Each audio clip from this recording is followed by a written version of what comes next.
aside all private interests, prejudices, and partial affections. The result of all our counsels may be to the glory of thy blessed name, the maintenance of true religion and justice, the safety, honor, and happiness of the Queen, the public weal, peace and tranquility of the island, and the uniting and knitting together of the hearts of all persons and estates within the same, in true Christian love and charity, one towards another. Through Jesus Christ our Lord. Amen.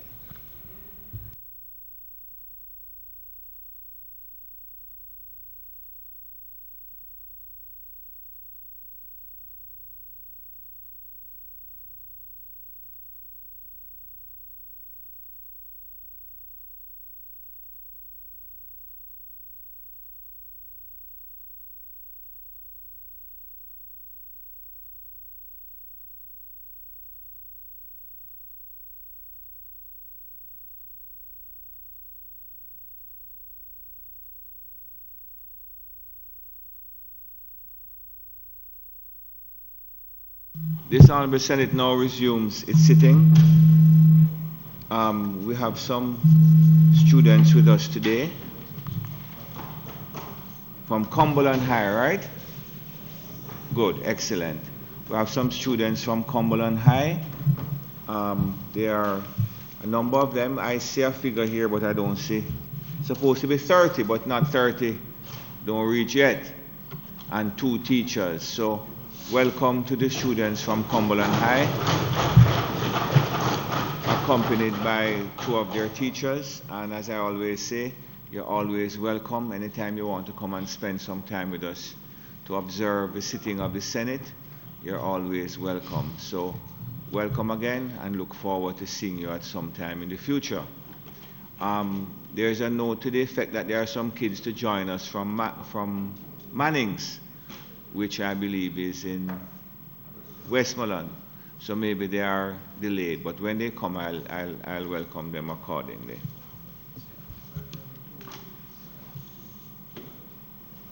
Statements by ministers. Announcements.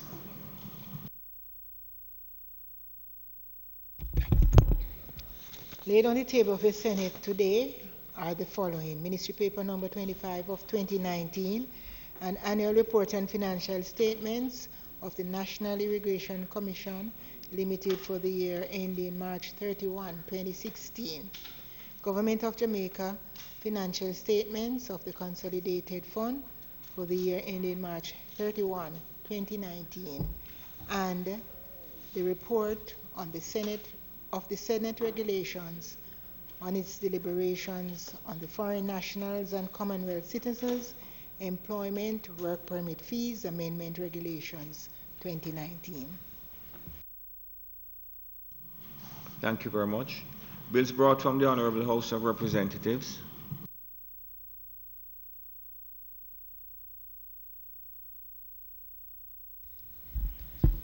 The following is a message from the Speaker of the House of Representatives. To the Honourable Senate, I have the honour to advise the Honourable Senate that on the 4th day of June 2019, the following bills were passed in the House of Representatives. 1. A bill entitled An Act to Amend Provisions Relating to Penalties and Monetary Obligations in Various Enactments and for Connected Purposes, passed with 1 amendment. And 2.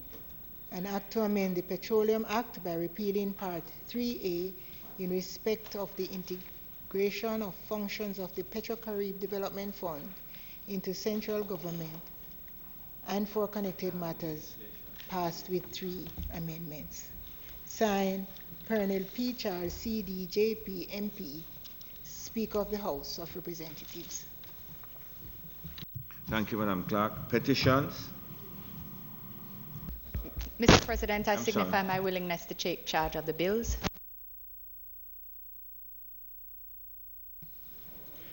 A bill shortly entitled the Petroleum Amendment Act 2019, read the first time, and a bill entitled the Law Reform Amendment of Penalties Act 2019, read the first time. Thank you. Mr. President, I ask for second reading of the bills.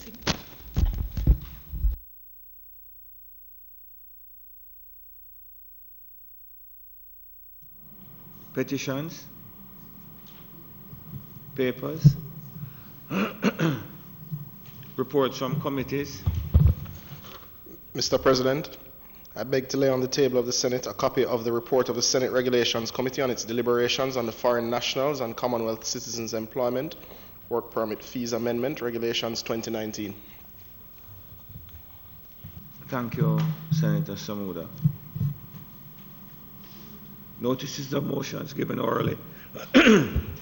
Notices of motions given orally. Mr. President, I beg to give notice that at the next meeting of the Senate, I will move the following. Be it resolved that the report of the Senate Regulations Committee on its deliberations on the Foreign Nationals and Commonwealth Citizens Employment Work Permit Fees Amendment Regulations 2019, which was laid on the table of the Senate on the 7th day of June 2019, be adopted. Thank you, Minister Samuda. Questions and answers to questions?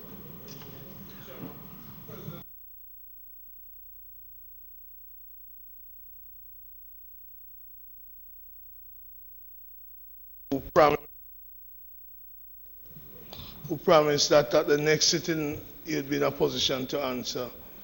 I'm just trying to query first. Are you in that position today?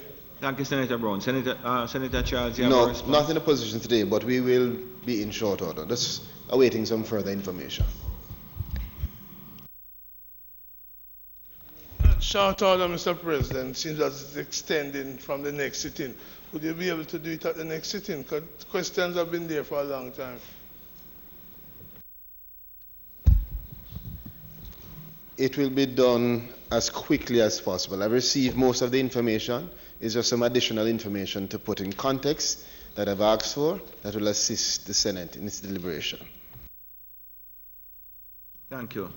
Motions that may be made at the commencement of public business requiring notice. Motions relating to the sitting of the Senate. Motions for leave to introduce bills. The presentation of bills without the leave of the Senate first obtained. Public business. And before I call on the Minister, I ask you to recognize the return of Senator Fraser Binns.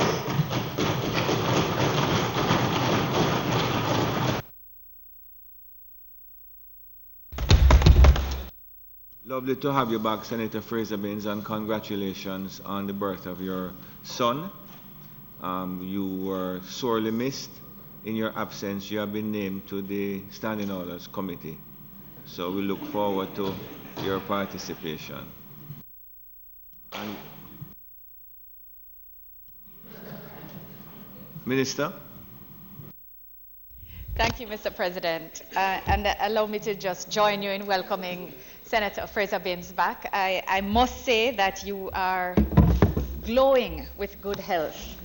And that's a wonderful thing to see. Congratulations again on the birth of your son, and we look forward to seeing more pictures. Thank you. Mr. President, it is proposed today to commence the bill entitled the Trust Act 2019, and also to commence the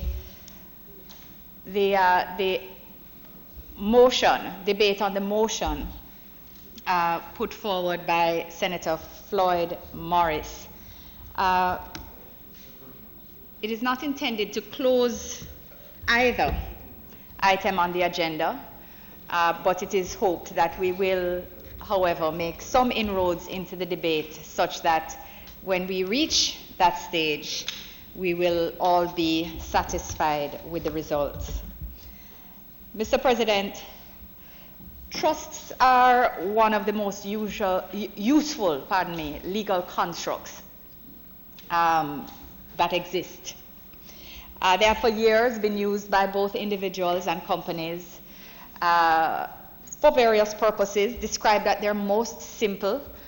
They require someone or a person to give something to someone else to hold for the benefit of another person.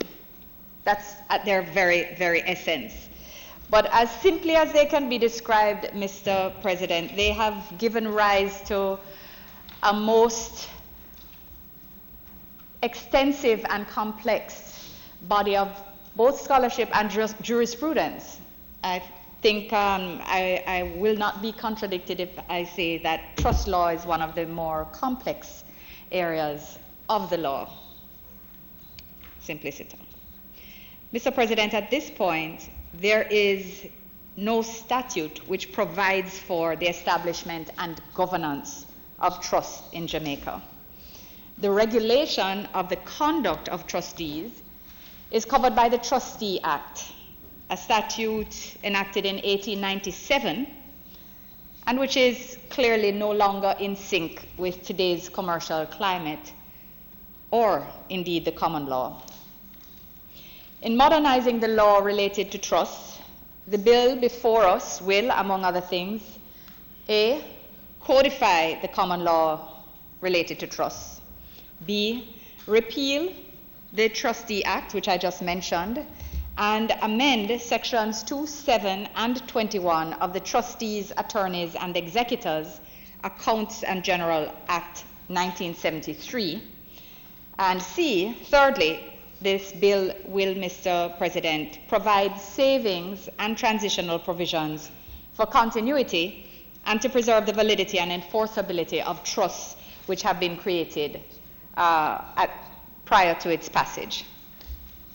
Mr. President, the bill seeks to implement a strong, modern, clear and comprehensive law that will support other measures for the modernization and diversification of the economy. Stakeholders in the international financial services sector and the domestic trust service providers will be supported by this legislation. We've already taken actions to support the corporate governance environment through amendments to the Companies Act and the passage of 2 new Partnerships Act. And passage of this bill will mark another significant step in furthering the mandate of the international financial services regime. Mr. President, I would like to take this opportunity to thank all the persons who assisted in the development of this trust bill. It's been in the works for more than 5 years and has taken concerted efforts by both members of the private bar and the private financial sector, as well as, of course, the public members of the public legal fraternity and financial sectors. They've worked hand in glove, giving a lot of volunteer time, quite frankly, and that has contributed to a stronger, more effective bill, which is not only reflective of the common law, but responsive to developments in the markets internationally, which we would wish to see recognized here. I also wish to point out that in May last year, the debate of the bill in that other place was suspended to allow for consultation with the opposition. And former Senator Golding had provided his views and proposed amendments as well, which were reviewed by the legal and policy teams and accepted and made part of the bill when they were passed in that other place. So we thank him also for taking the time to undertake detailed scrutiny. Mr. President, as indicated, the bill seeks to not only update the legislative framework, but it seeks to address the needs of a modern economy in which the investment community has increased its use of the trust as a vehicle to enhance the returns that may be earned from assets that are comprised in the trust, or that comprise the trust. The bill includes provisions that will strengthen the regulatory environment and accountability standards to which trustees are to adhere. Further, it seeks to bolster the protective measures for persons who are affected by the terms of a trust or provide services related to trusts, inclusive of trustees. These measures include the appointment of enforcers to ensure that the terms of the trust are in fact executed by the trustee. Mr. President, the pertinent principles of trust law addressed under this bill include provisions for the following. 1, the creation, validity, duration, and enforceability of trusts. 2, the general fiduciary duties of trustees, including separation and preservation of trust property, impartiality, keeping accounts, and giving of information. 3rd, the establishment, operation, and administration of trust services in Jamaica for both Jamaica trusts and foreign trusts. Both terms are defined in the Act, in the bill. Protection for beneficiaries who are minors or persons under legal disabilities. And 5, the liability and indemnification of trustees and the conditions in which this applies. Mr. President, I will briefly outline the parts of the bill rather than going through the clause by clause, which is quite lengthy, and instead address questions raised on clauses by contributors to the debate. Mr. President, Part 1 includes the preliminary sections, the definitions of key operational terms as used throughout the bill. It makes it clear as well that the bill is retroactive and will apply to trusts created before the commencement of the bill, except where otherwise provided therein. Part 2 deals with the nature of trusts. Mr. President, this part outlines how a trust is created and the characteristics which must be included for a trust to exist and be deemed valid. Provision is also made for the circumstances under which a trust will be deemed invalid and unenforceable in Jamaica. Mr. President, this part comprises 48 sections which are grouped under 7 subheadings, so I'll address the subheadings separately. The first deals with creation and duration of trust and beneficiaries of trust. So, Mr. President, a trust may be created by an oral declaration or an instrument in writing and may be in existence for an unlimited period. However, unit trusts and trusts of real property must be created in writing. Mr. President, provision is made for identification of beneficiaries in a trust and the right of a beneficiary to disclaim his interest in a trust in writing. In respect of the purpose of the trust, the enforcer and the protector of the trust, these are dealt with in another section. The appointment, role, and responsibilities of the enforcer and the protector created under this Act are outlined in this section. Mr. President, the enforcer is a person appointed to ensure the execution of a non-charitable purpose trust, and the protector is a person appointed under the terms of the trust and capable of enforcing the trust. Mr. President, in the section that deals with trustees, provision allows for a minimum of 2 trustees, except in specific circumstances where only one trustee was originally appointed under the trust or a corporate trustee resident in Jamaica is acting. Mr. President, the subpart also provides for the rights, responsibilities, resignation, or removal of a trustee. It specifies the nature of a trustee's interest in the trust property as being limited to that which is necessary for the proper performance of the trust, and that the trust property does not form a part of the trustee's estate. In respect of the duty of care, the statutory duty of care, Mr. President, it is provided that the fiduciary duty of a trustee to the trust is that he must exercise such care and skill as is reasonable in the circumstances and must exercise his function in the utmost good faith and act in a prudent and responsible manner. Regarding powers of trustees, Mr. President, a trustee cannot delegate functions, his or her functions, unless permitted to do so by the bill or by the terms of the trust. Under this part, a trustee is empowered to consult professional persons in relation to the affairs of the trust, to sue and be sued in his or her capacity and in relation to the trust or trust property, to issue a renewable power of attorney in relation to the functions vested in him as or her as trustee, and to insure trust property and pay the premium for such insurance out of trust funds. In respect of remuneration and liability of a trustee, Mr. President, a trustee is not entitled to remuneration for his or her services unless authorized by the terms of the trust, consent in writing of every beneficiary, or by an order of the court. However, you will note that the trustee is, of course, authorized to pay from the trust property and reimburse his or herself from the trust property of expenses and liabilities properly incurred. Mr. President, there's a part which also addresses payment into court. This part authorizes trustees to pay into court any monies or securities belonging to the trust in the hand of the trustees or under their control, so that the court can deal with these monies or securities subject to the rules of the court. Part 3, Mr. President, deals with protective trusts, class interests, and certain powers. The terms of the trust is provided may provide limitations on the interest of a beneficiary in a trust. They may make any power or exercise of power under a trust revocable in whole or part or subject to be varied. They may empower a settlor, trustee, or any other person to appoint or assign trust property or any interest therein to or for the benefit of any person.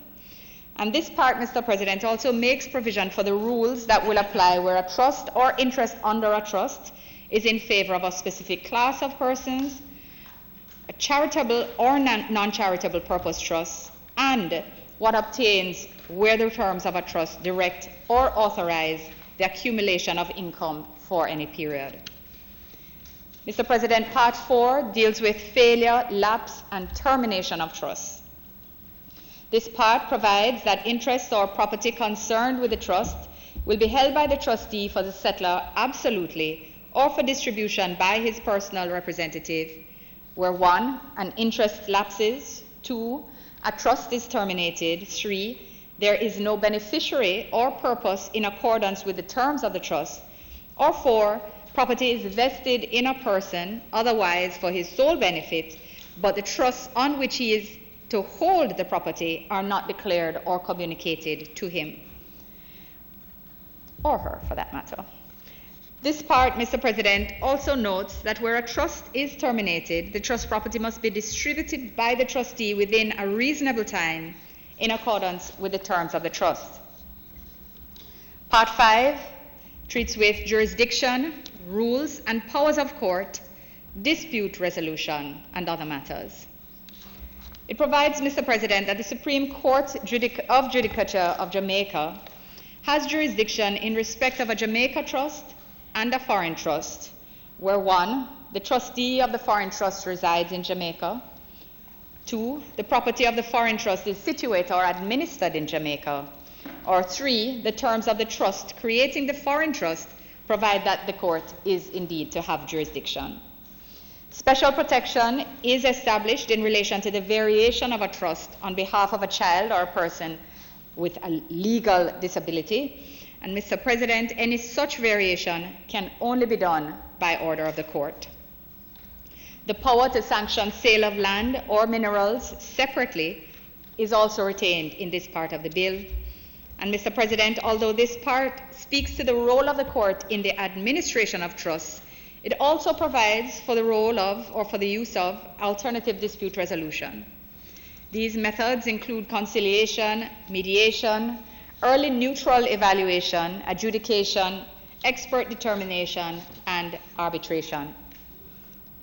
Part 6 deals with disposition to or by a trust. And this part applies to any action or proceeding relating to the disposition to or by a trust or an entity owned or controlled by a trust.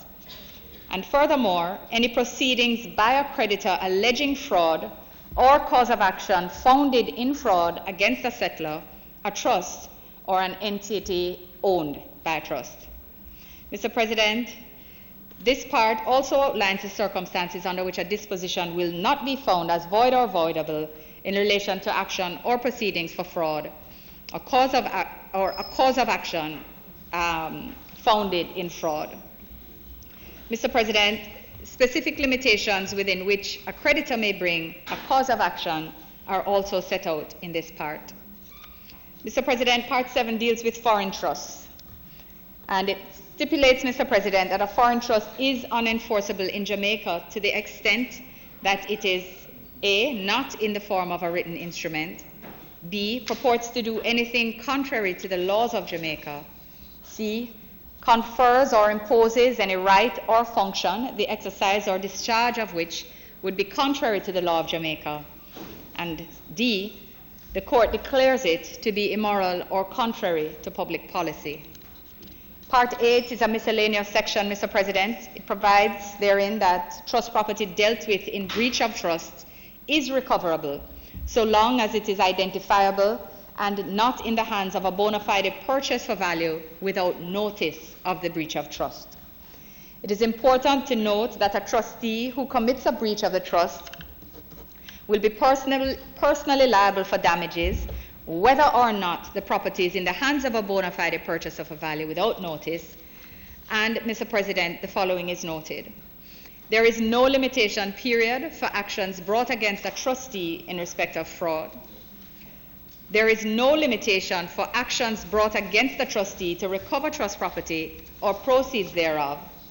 And an action founded in breach of trust must be brought against the trustee within 3 years from the date on which the claimant first had knowledge of the breach.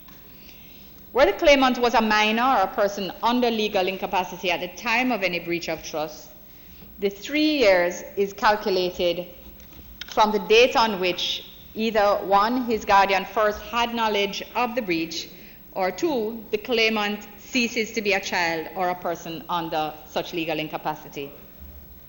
Mr. President, a trust estate will not be affected by a trustee becoming a convict. The estate itself will not be affected.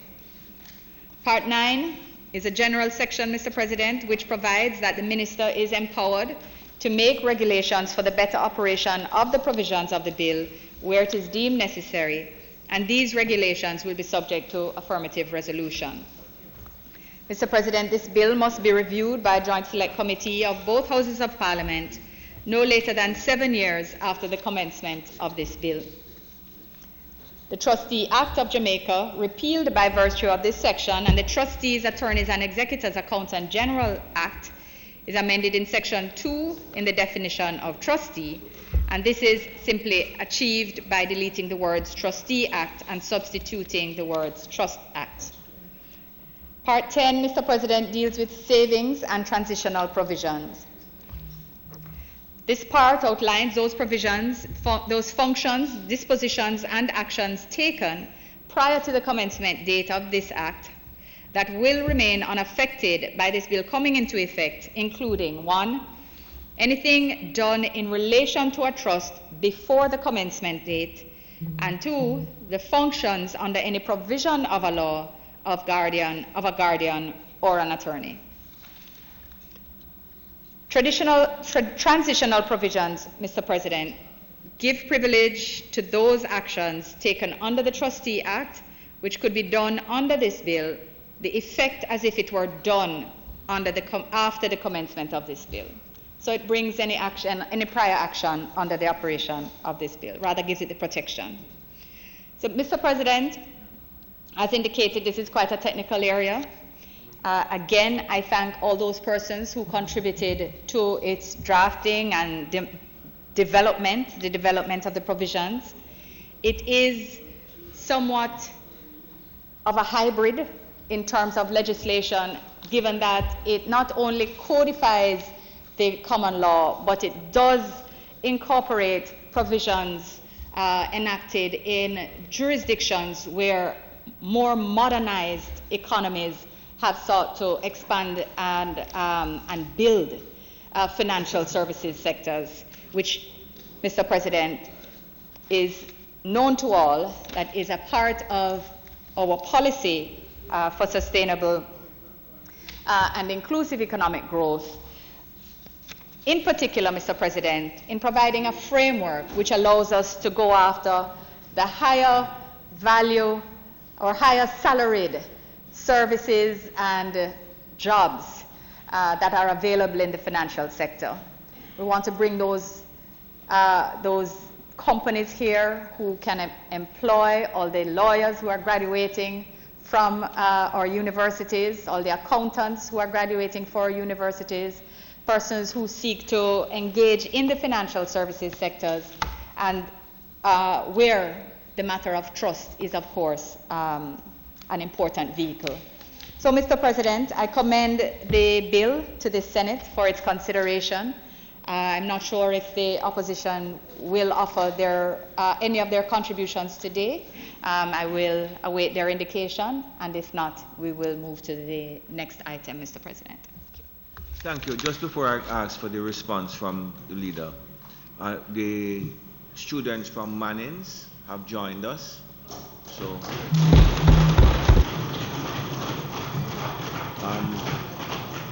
welcome to the Parliament of Jamaica, and your teachers. You just indicate the teachers. Only you alone? Okay. And welcome to the Parliament of Jamaica. Welcome to Garden House and the sitting of the Senate. You're always welcome here. I know you had a very long journey, and if I don't get a chance to speak to you before you leave, please make sure that you insist that your transportation takes its time when you're going home, and don't bother with the racing on the road. So, welcome again, okay? And just before you speak, Leader, just one question to Senator Knight. Did you pass equity and trust at the bar? Did you pass your equity? I not only did, but I got an excellent grade. But that was a considerably long time ago. And so, Mr. President, the opposition will make a contribution on the next occasion, if it pleases you. Thank you. I get the impression that the leader was anticipating that. Okay. So you're going to move for the suspension of the debate on the bill? Yes, Mr. President, I ask that the debate on the Trust Bill 2019 be suspended. Thank you. Question is that the debate on the Trust Act 2019 be suspended until a future time to be announced. Those in favor? Against? Thank you. Leader? Yes, Mr. President, I wish to invite Senator Morris to open the debate on a motion tabled by him and standing at number 5 on the order paper. Thank you. Thank you very much, Minister. Senator Morris?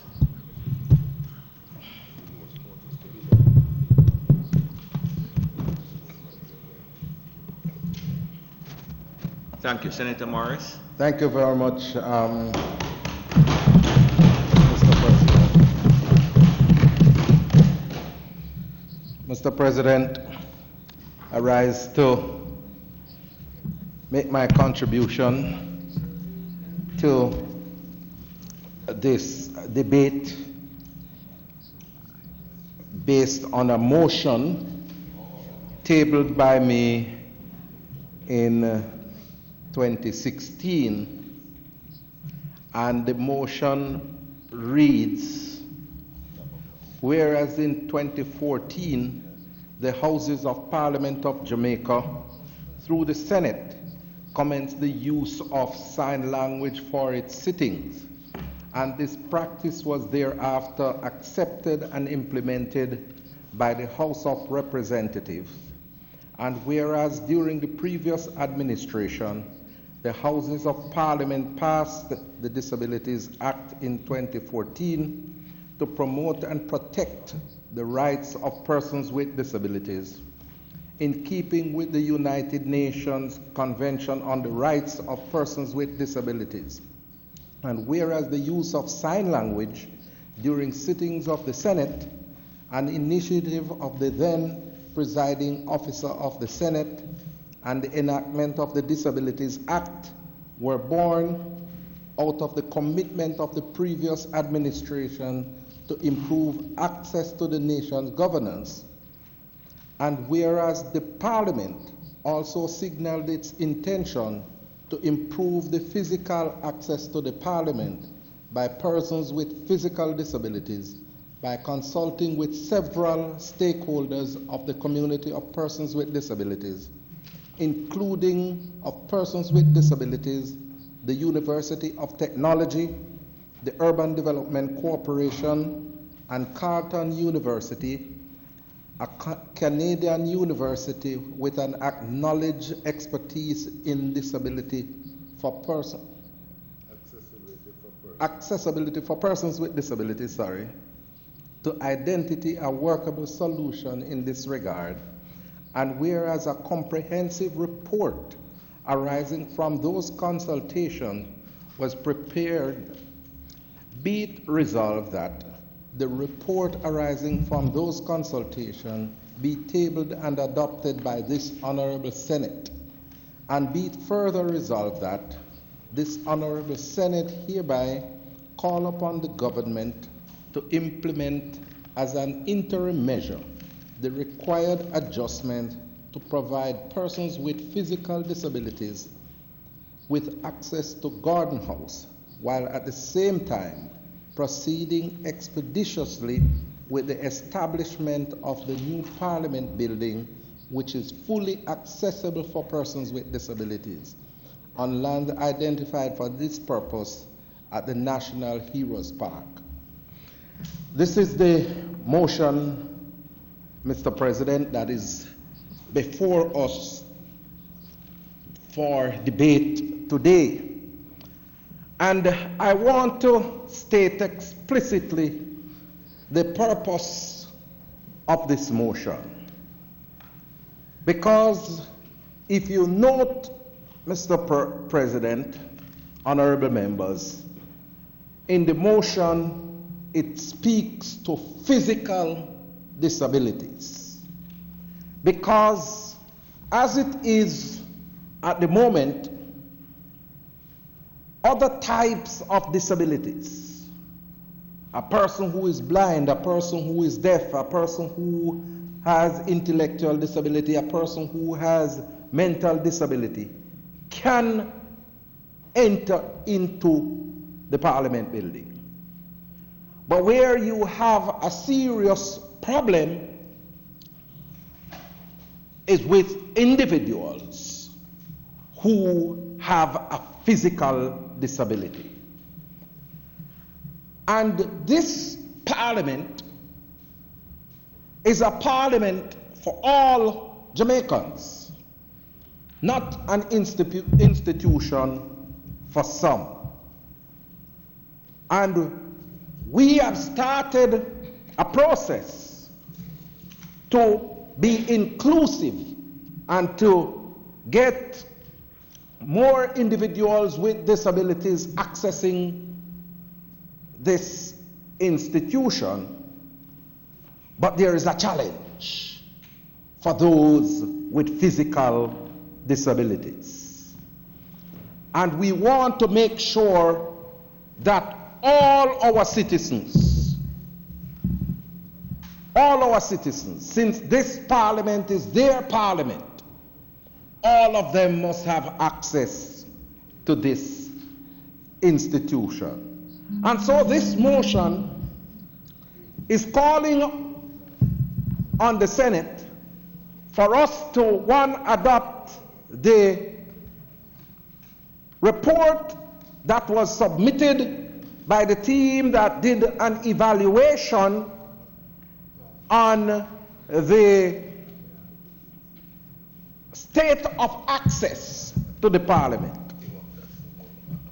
And at the same time, the motion is calling for us to move with alacrity to get a new facility that is fully accessible for persons with disabilities in full construction.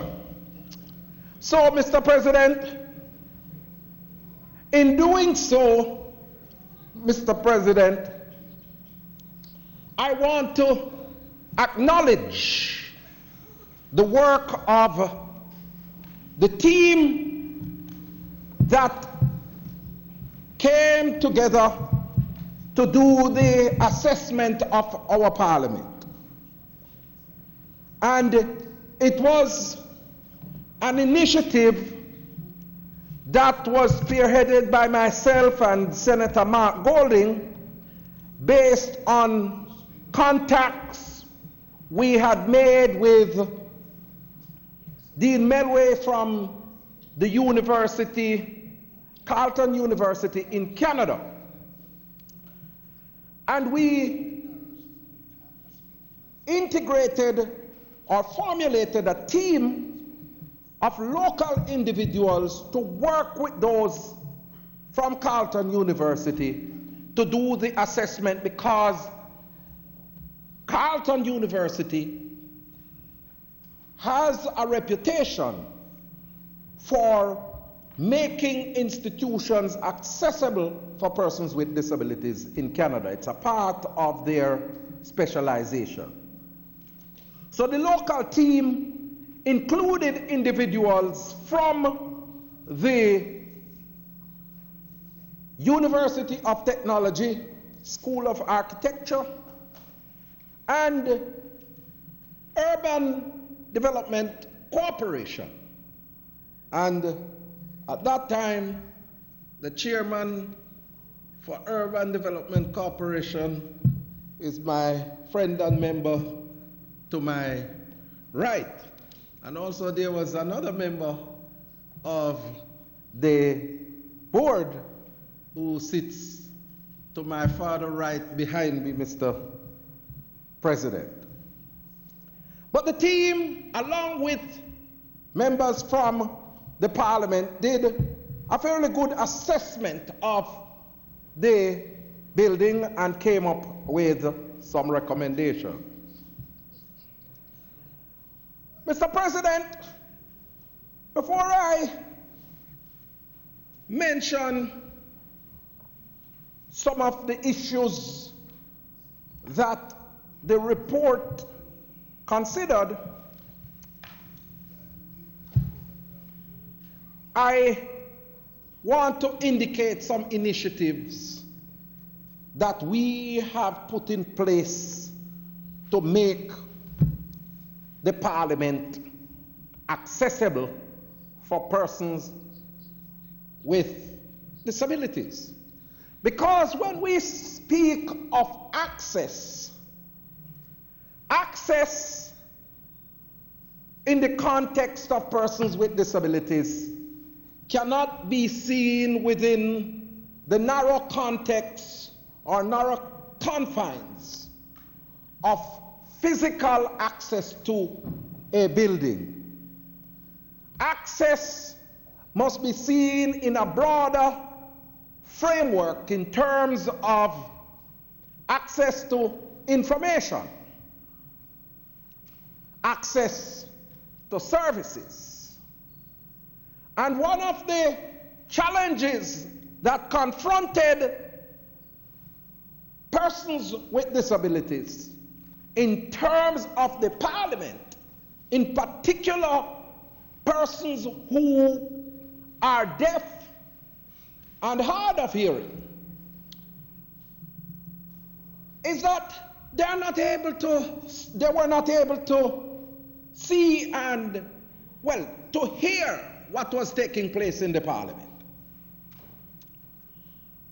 And they complained to me about it.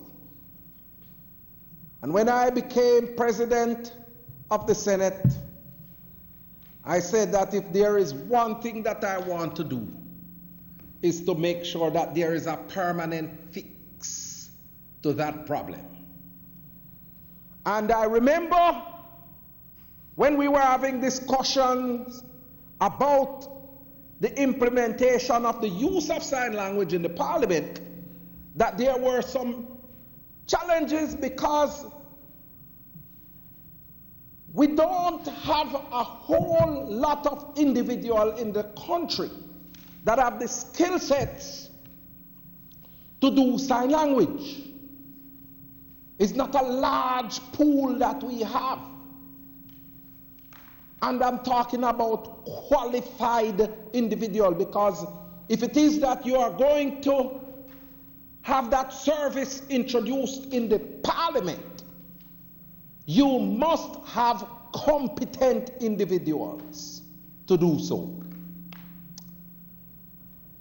And then the whole issue of cost came on the table. And then the issue of sustainability. And I believe all the time, Mr. President, that whilst there is a will, there must be a way. And after discussion with the team here at the Parliament, we decided that we were going to start the sign language through a pilot.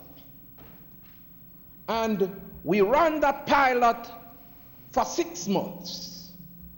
And there were tremendous responses from members of the deaf community where sign language interpretation was concerned. As a matter of fact, they were excited because they saw a familiar face on television signing for them, somebody who they had great regard and respect for. And so the pilot went for the 6 months, and there were tremendous response from members of the community. And once it started in the Senate, our members in the lower house got a little jealous because we were doing some exciting and great stuff up here. And they decided to also introduce sign language in the House of Representatives. And we said, look, since the pilot was so successful, let us introduce it full time right across the board in the Parliament. And that has been a noted feature of the Parliament since 2014. Mr. President, what that has done is to bridge a gap among the deaf and hard of hearing population that had to be filled, because they are a critical part of the Jamaican society, and oftentimes we don't cater to their needs. And if it is that we are making decisions on behalf of the people of this country, it must be a decision for all and not a decision for the few. And I am very heartened that that initiative continues today. And I want to take the opportunity, Mr. President, to call upon the broader society, especially the media fraternity, television in particular, to make sure that they follow the example of the Parliament and introduce closed captioning and sign language interpretation for important national broadcast and news, so that the deaf persons can be brought up to speed with information in our country. Mr. President, we also in 2014 introduced the Disabilities Act. And in introducing the Disabilities Act, it was a part of our mission to ensure that persons with disabilities are included in the Jamaican society and not discriminated against. Mr. President, there's a history to the Disabilities Act. In 2001, I became Minister of State in the Ministry of Labor and Social Security. And when I met with the community, they put to me 4 issues that they wanted to prioritize: legislation, education, employment, and public education. And I immediately set to work,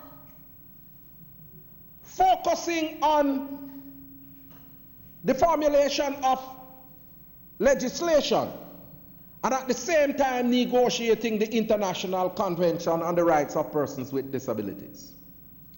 Mr. President, we got permission from Cabinet in 2004 we got permission in 2004 to give drafting instruction to the Chief Parliamentary Council for the drafting of the legislation. We worked assiduously until 2007 when there was a change in administration, and I continued to give support to the then administration in terms of the formulation of the legislation. Because you see, it's a new piece of legislation, and it was Senator Knight who chaired the legislative committee at the time when permission was given to prepare the Disabilities Act. He will tell you that formulating social legislation is not an easy task. It took some time, but because as an administration we were strengthened with the resolve that we had to do what is right to protect persons with disabilities, we were not going to let up, and we ensured that when we were returned to office in 2012, by 2014, the Disabilities Act was approved by the Parliament. But Mr. President, I am very disappointed that having passed the Disabilities Act in 2014, and we are now in 2019, 5 years have elapsed, and we have not yet brought the Disabilities Act into effect. And Mr. President,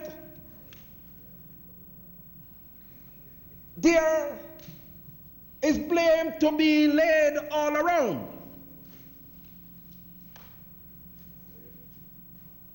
But, Mr. President, I won't focus on that in this presentation. But what I would like to hear, from the government, whilst Floyd Morris knows of the situations that are impeding the implementation of the Disabilities Act, the ordinary disabled man in Hanover, in Anchovy, in Portland,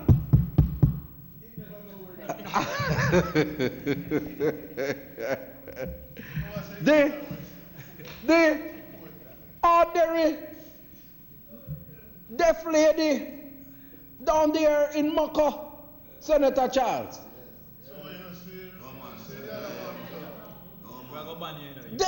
They don't know. They don't know what are the factors that have contributed to the non-implementation of the Disabilities Act. And I'm calling upon the government to make a statement to the nation as to what is the situation and what is the status in terms of the implementation. And bear in mind, I know what are the impeding circumstances. But I am not the person who is mandated to speak to the nation and to enforce disability issues. And I am giving as much support as I can to the government because I know how important this legislation is to the disabled community. But we have to speak to the people and we have to let them know what are the issues that's impeding the legislation. Mr. President, we have to show greater levels of empathy to persons with disabilities. Persons with disabilities don't want any sort of charity. And I have stated that in this parliament before. We want an empowering environment that will allow us to achieve our full potential. And accessing the parliament is one such means of empowerment. Because every year, hundreds of bills and regulations, policy papers are tabled in this parliament. It is a rich reservoir of information. And we are in the information era. And it is those individuals who have access to information that's going to be able to surge ahead in this digital era. So we have to make the building accessible. Accessible. I won't be distracted, Mr. President. I won't be distracted either in here or out there.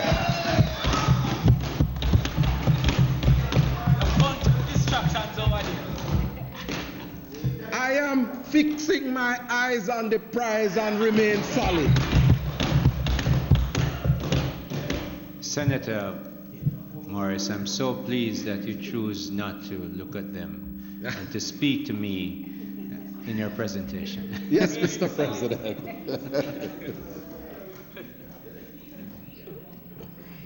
Mr. President, I indicated that we have tried to put in place some mechanism to make the parliament accessible.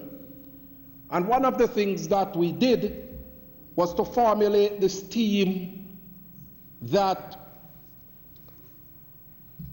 comprised individuals who have the expertise in modifying existing buildings. Because people will see this parliamentary building, Senator Gale, and they will say, boy, we need to make the building accessible. But you see, the fact of the matter is that a lot of public buildings were constructed at a time when there was not much emphasis, Mr. President, on the issue of disability. Because a lot of public buildings were constructed when the welfarist notion of persons with disabilities was in vogue.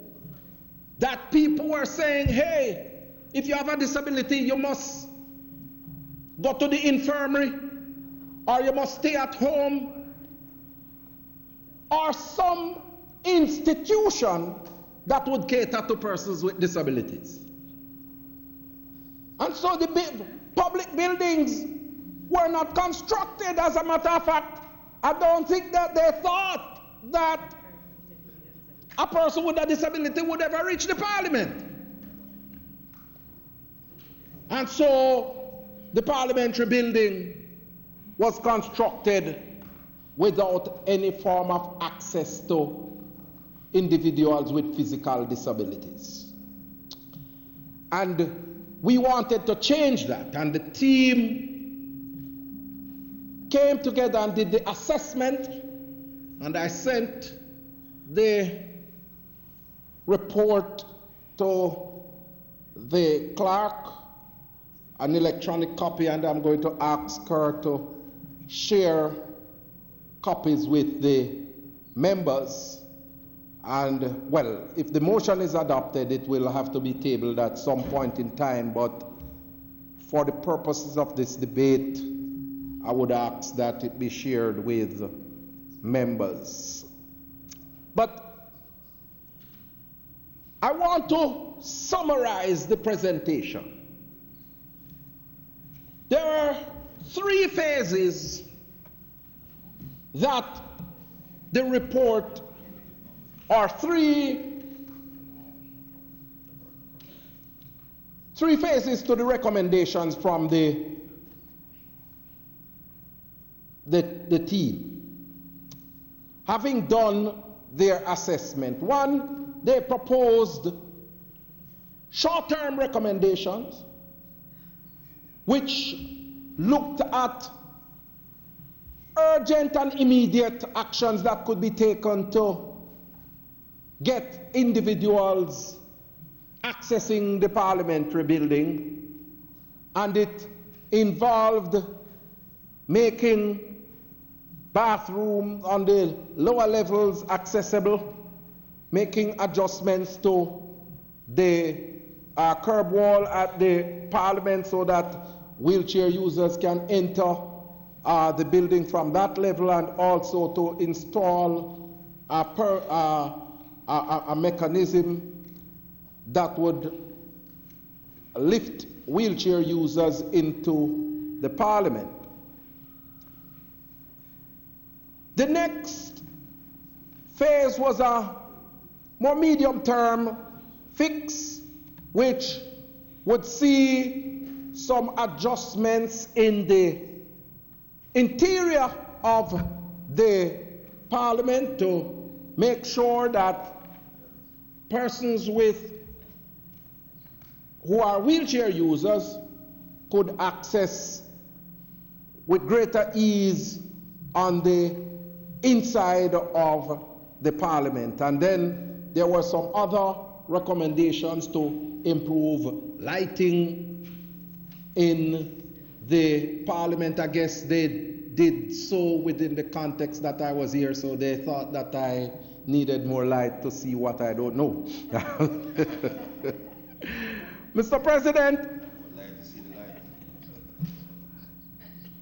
it was very important, Mr. President, for the team to look at a sustainable fix for the access issues. And that they did, and recommended some physical adjustments to the infrastructure here at the Parliament, and also recommended that we move towards improving establishing a more accessible parliamentary facility for persons with disabilities. Mr. President, the audit is very important because it gives us a roadmap as to how to deal with the problems in a short-term, medium-term, and long-term basis. And, Mr. President, I am convinced that if the recommendations are adopted and implemented, we will see an improvement in the access to the parliamentary building for persons with physical disabilities. You know, Mr. President, before I know of cases where individuals with physical disabilities have tried to access the parliament and just could not get here. You know, I've known of cases with Sarah Newland Martin trying to access this parliament.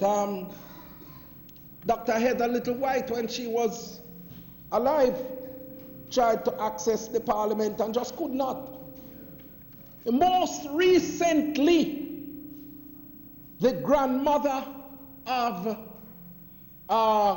the freshly minted member of parliament from Portland Eastern came to the parliament to attend the swearing-in session and just couldn't access the building. And Mr. President, she had to be lifted in the parliamentary building. And Mr. President, I tell you, that tramples on the dignity of persons with disabilities.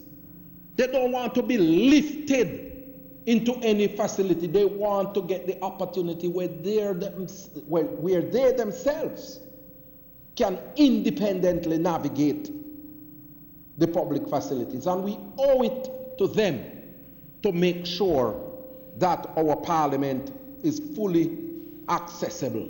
The time has come, Mr. President, for us to make the ultimate decision-making institution of our country accessible to our citizens with disabilities.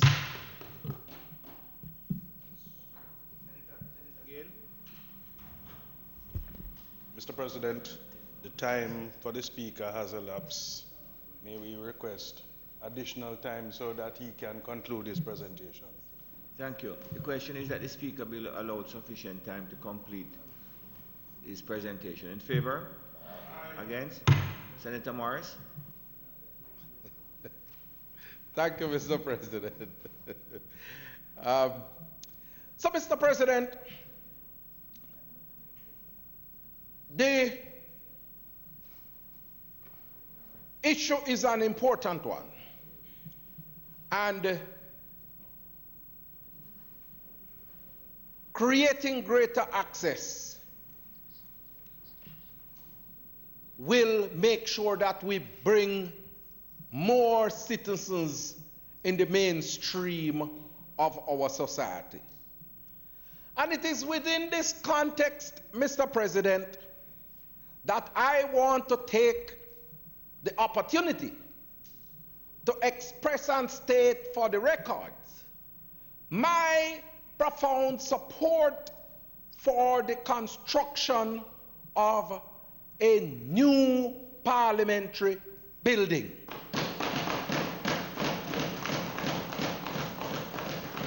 Mr. President, the land was earmarked for construction at National Heroes Circle some time ago.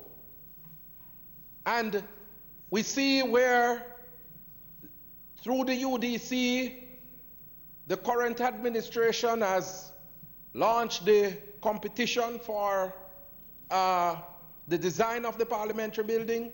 That was successfully completed.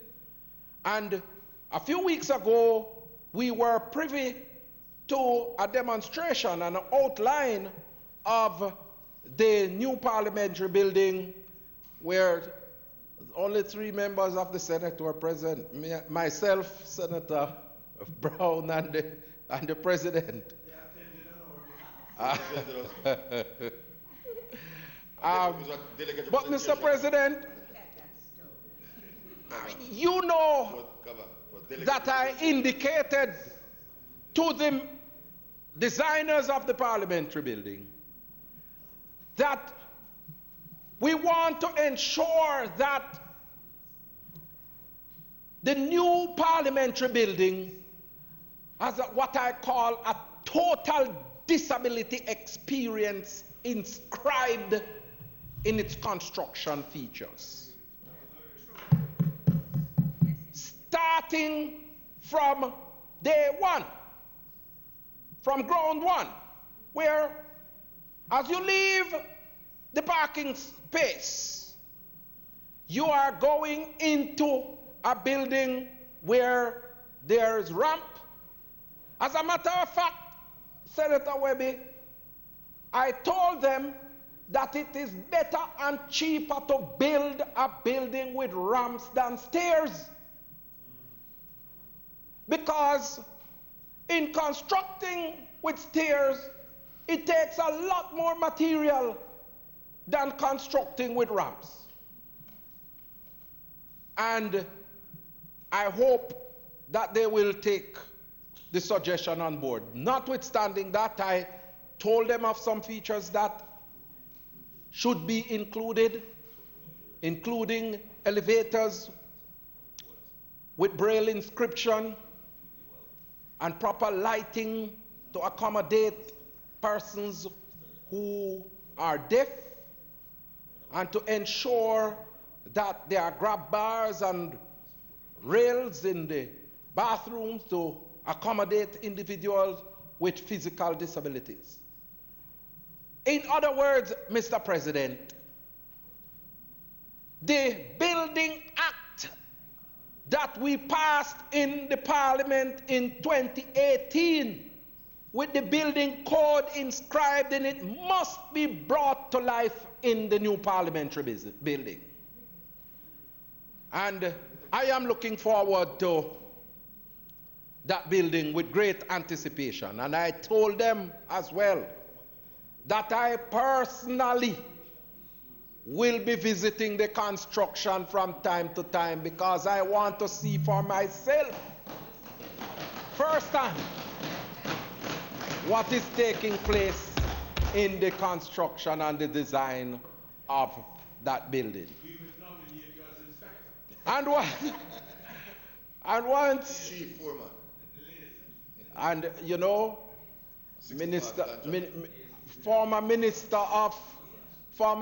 of Labor and Social Security, Dean Pate, will tell you, don't test me on that, Senator Gill, because in 2002 there was significant flooding in Jamaica, and he sent me to do some inspection out in the field, lead a team, and he said that it was the best report that he has received from any minister of state whilst he has been a minister of government. So understand the capacity. But Mr. President, whilst I endorse the construction of the new parliamentary building, I want to take the opportunity as well to call for us to have a new building culture within our country, where public facilities that are being constructed must be done with the requisite access features for persons with physical disabilities. Yeah. So that it's not only the parliament that is going to be accessible. It is the sidewalks that have to be accessible as well.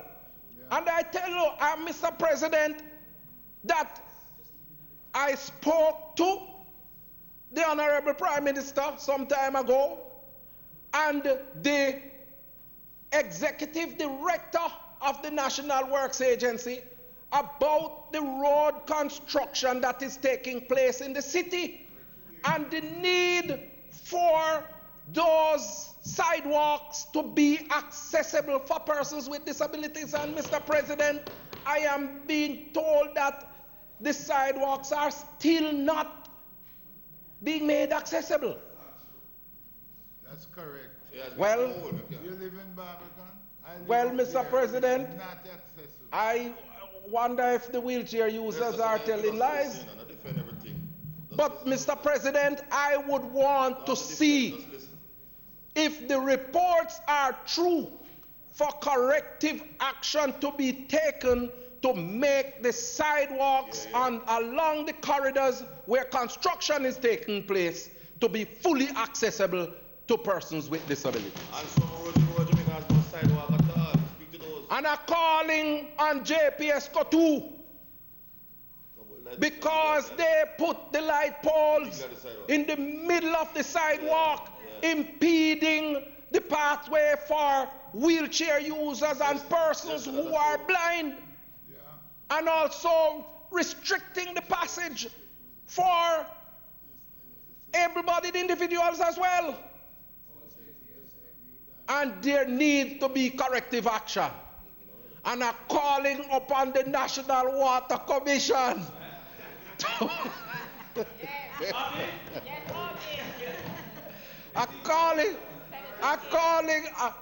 you shouldn't have said anything, you know, because I saw you over there and I want to give you this one. I have to call upon the National Water Commission.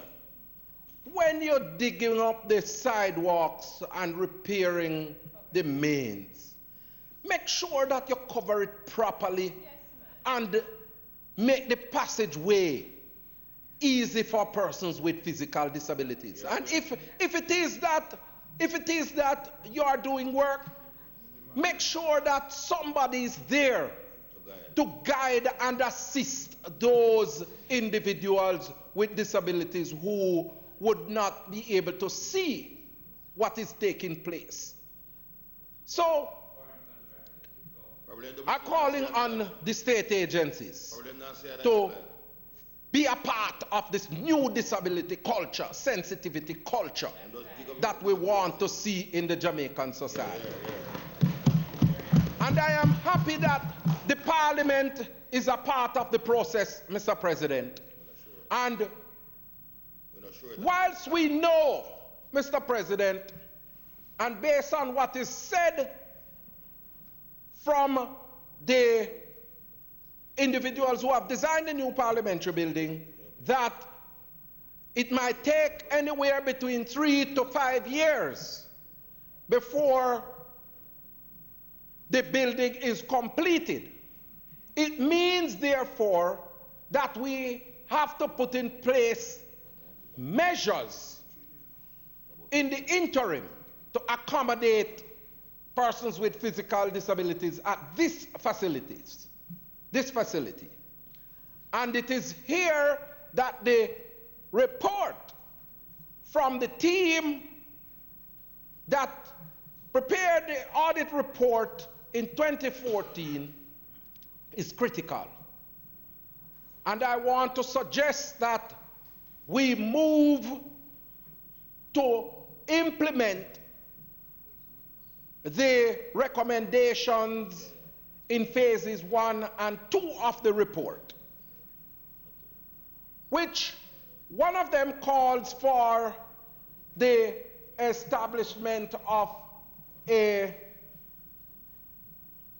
mechanism that would allow for a wheelchair user to be able to access the Parliament. And there are different mechanisms. There's a lift that you can put along the spine of the stairs, and that would pull the wheelchair user up the stairs and into the Parliament. And that is one of, I don't think it is an expensive venture, and we can explore the different types that are available. But whilst we explore the different types, you see, Mr. President, I am imploring the Parliament to consult with individuals who know and understand these things. As a matter of fact, in the disability community, we have a saying that goes, nothing about us without us. We want to be included in issues relating to our existence and our development. Yeah. And I am urging the Parliament that even if they don't consult me, there are the Jamaica Council for Persons with Disabilities, the Combined Disabilities Association that can be consulted. But I am readily available to assist. Mr. President, I believe that the time has come for us to make the People's Parliament truly accessible to the people. And when I say people, I mean and include persons with disabilities. I close, Mr. President, with a statement that I made here before, and I am repeating it for emphasis, that disability respects no one. You might be able-bodied today and disabled tomorrow. So you must make sure that you create that environment where if you should develop a disability, you will be able to function as normal as possible. May it please you, Mr. President.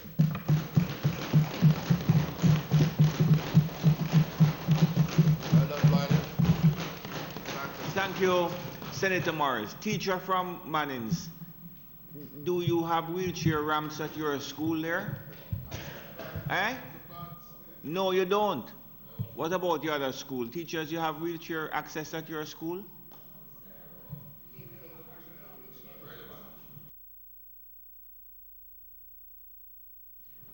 Mannings, you need to speak to your member of parliament and the principal. Likewise, the other school, because all the schools should have wheelchair access.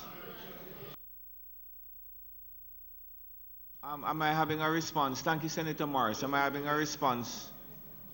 Senator Morgan?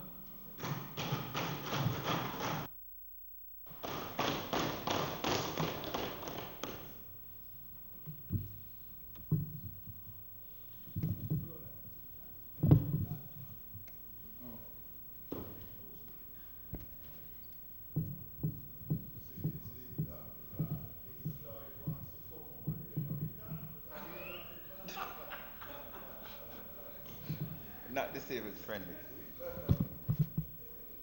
Mr. President, thank you for the opportunity to, I don't like to say respond, but to add my voice to the words of Senator. I don't believe anyone on this side would not want to associate themselves with the positive intent of the motion moved by the member. We must acknowledge the reality that to a great extent, many in our society have not done enough to enable persons with different abilities to achieve their full potential. Mr. President,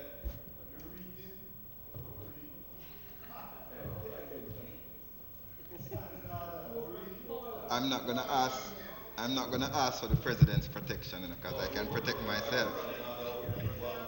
Mr. President, we could also agree that while physical changes to infrastructure are important, I would suggest that, some of us are...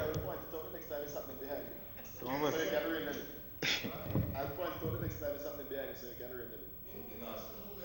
Mr. President, we could also agree that while physical changes to infrastructure are important, I would suggest that the challenges in recognition of the need to include interest of members of the society of different abilities is also mental. While we no longer hear of the use of negative descriptive words in reference to persons of that cohort, we must acknowledge that we as a society to a great extent have paid lip service to the interests of those in our society who are differently able.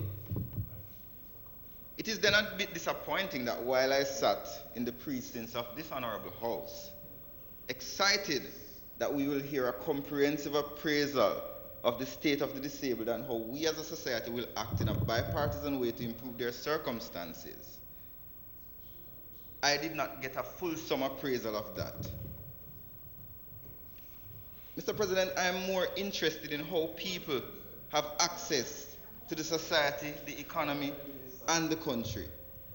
A majority of the disabled community will have no need to attend upon this place called the Parliament, but in their daily lives they are challenged in moving across the island of a country that was not built for them. Mr. President, it is for this reason that in discussions about new infrastructure that the government is building, it was insisted that our sidewalks be disabled friendly. Let us remember, Mr. President, and it still happens today, sadly, that a lot of our sidewalks are populated by GPS poles and other impediments, which is why in discussions on the infrastructure projects that are now taking place. And in a document which is accessible to everyone online, labeled Government of Jamaica National Works Agency, Constant Spring Road between Long Mountain and Dunrobin. The document states pedestrian phases and associated signal equipment at all existing and proposed signalized intersections to provide safe road crossings for pedestrians, installation of 1.8 meter wide sidewalks on both sides of the road, relocation of utility poles to the back of sidewalks, making at least 1.5 millimeter of sidewalk free from obstruction, to provide accessible pedestrian walkways that can accommodate wheelchairs for the visually impaired.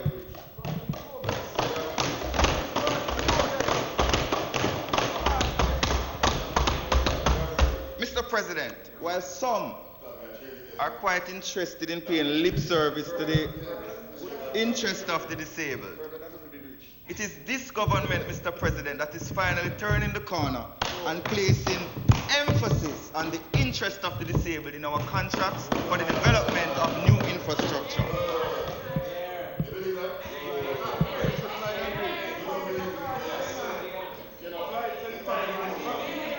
Mr. President, the motion speaks about the new parliament. It calls for the government to proceed expeditiously with the establishment of a new parliament. Senator, the people of Jamaica sincerely thank you for your unequivocal support for the development of a new parliament at Heroes Circle. We are happy that after 55 years, a government has developed the strength and vision to complete what was promised before independence.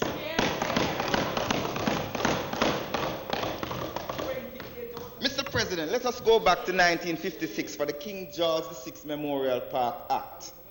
It says in 4A, develop and lay out all or any part of the park for use as a public garden, pleasure park, and recreational area, or for any of these purposes, and manage the conduct of such a garden, pleasure park, and recreational area. Mr. President, lest we forget, Member of Parliament Carl Samuda, speaking during the sitting of the Special Tax Committee of Parliament in 2012, reported in the media, he said, it is now time for the government to take a serious look at relocating the House of Parliament. He made his comments towards the current opposition leader.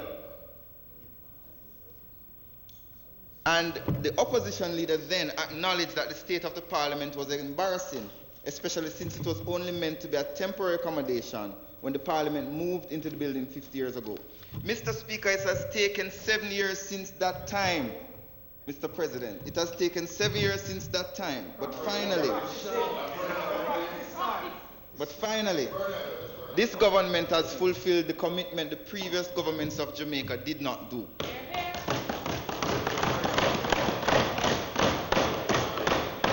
Mr. President, we on this side are proud today to be able to read the citation presented by the Honourable Prime Minister. Be it resolved this day, March 27, 2019, that in fulfillment of the King George VI Memorial Park Act on the 30th of July 1956, which has decreed in terms of the development of National Heroes Park, develop the layout, any part of the park for the use as a public garden, pleasure park, and recreational area, or for the purposes, and may manage and conduct such a garden, pleasure park, and recreation.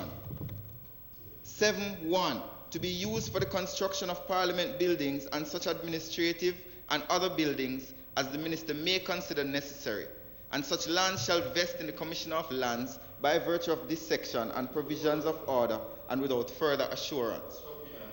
And further, to an architectural design competition organized by the Government of Jamaica through the Ministry of Economic Growth and Job Creation in collaboration with the Urban Development Corporation, an excellent design concept was reviewed and accepted by the judges panel. Mr. Speaker, the Government of Jamaica has accepted the winning concept, and we are now in the process of building out the concept. Mr. Speaker, this is foresight, this is vision, this is building a modern Jamaica. Mr. Speaker, this is the type of leadership that has been absent for many years. And we on this side are happy that the member has associated himself with that leadership. Because we know,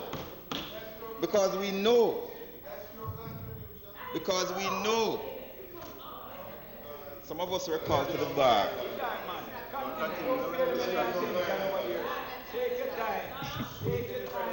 We on this side, Mr. Speaker, are happy that the member has associated himself with that leadership. Because we know the disappointment he must have felt over previous years, having dreams of a better parliament, sitting on that side where his dreams cannot be fulfilled. Mr. Speaker, according to the World Bank, around 200,000 Jamaicans live with a disability.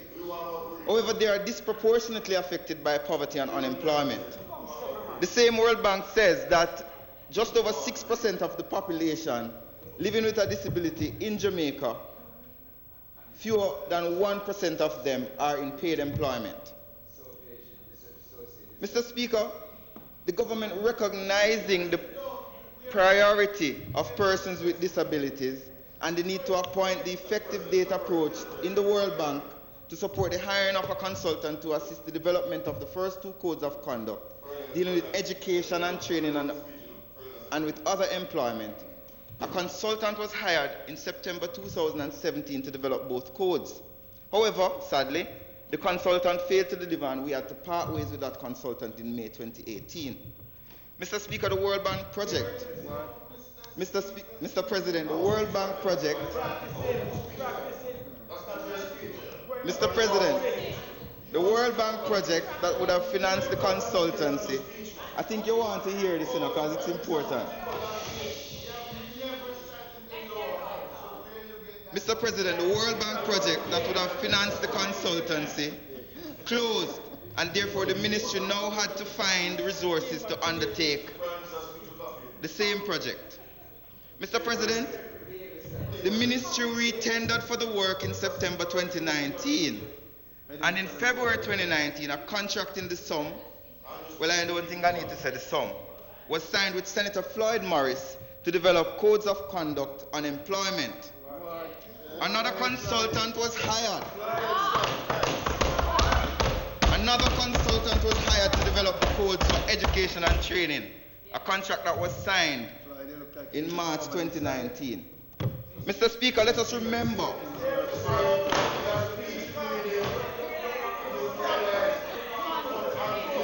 as reported in the media, Minister of Labour and Social Security, Derek Kelly, gave the assurance as he addressed the Jamaica Inclusive Education Conference in Montego Bay in October 27. He said the passage of the Act in 2014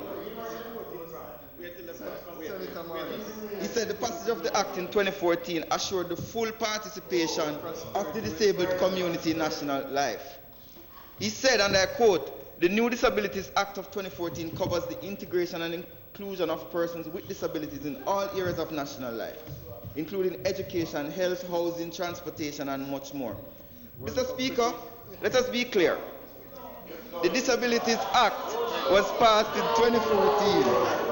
I would love for us to be updated of what was done between 2014 and 2016. Senator Morgan.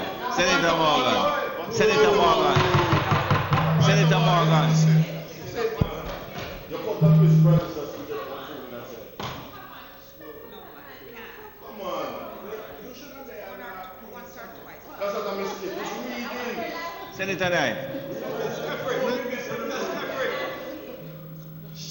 Mr. President, I rise on a point of order.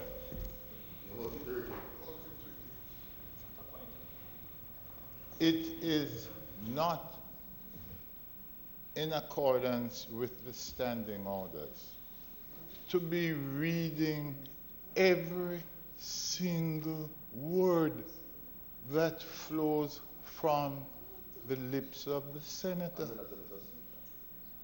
And then, having written the speech, he does not know in which chamber He stands to deliver. Oh, sir. 6 occasions. Yeah. No, I counted 8. 6 occasions he referred to Mr. Speaker. That's not a mistake. He's reading from his speech. He had never sat in the lower house. And we never, He may have the ambition to do so. I hope he fails. But I hope he fails. Why you didn't say when they spoke about Senator Knight, Senator you have a point Crawford? about it. Just complete it for me, please. Why you didn't say Senator Knight,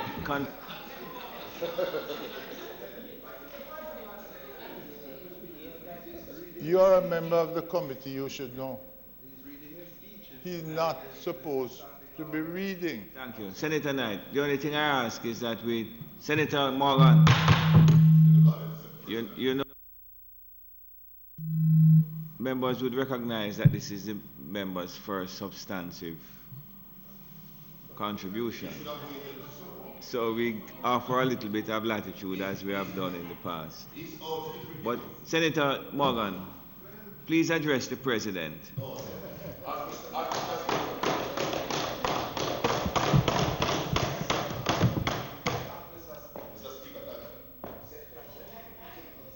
Thank you, Mr. President. Mr. President, the new Disabilities Act was passed in 2014 and covers the integration of persons with disabilities in all areas of national life. Mr. President, let us be clear. The Disabilities Act was passed in 2014. But between 2014 and 2016, in my research, very little was done. Mr. President, it's all good and well for us to sit here and speak about the disabled. And I understand the frustrations of the senator. But I suggest that while he says he's not here to lay blame, he should cast his eye left and right. It is all good and well, Mr. President, for us to talk about the disabled. But this is a government of action, not about talk.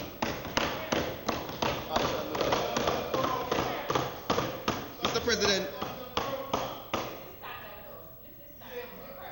actions is about how government maneuvers expenditure in the interest of the people of Jamaica.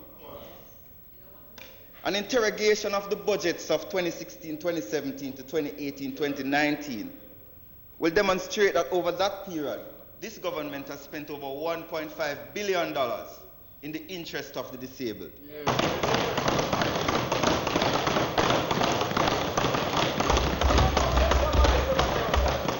Mr. President, this money has gone to organizations such as the Disabilities Foundation, the Jamaica Society for the Blind, and early stimulation programs. Mr. President, this is not lip service. This is money for the benefit of the disabled in Jamaica.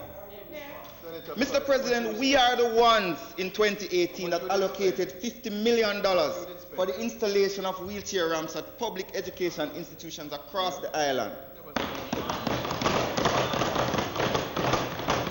Mr. President, while I will acknowledge that $50 million for wheelchair ramps, as we found out just now, is not sufficient, it is a greater start than what was had before.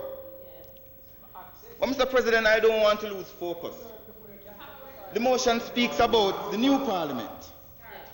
The winning design for the new parliament, out of many one people, was created by a firm of architects and town planners led by architect Evan Williams. The design features a circular facade with prominent cross columns reminiscent of the National Arena. Innovation in design is evident and includes strategies for water, energy, and air. The building's simplicity, Mr. President, in form leads to ease of construction, operation, and maintenance. Mr. President, this building will have special features for the disabled. The building is being designed with barrier-free access. And throughout the entire building, there will be use of appropriate technology to make it completely usable for the physically and visually and hearing impaired.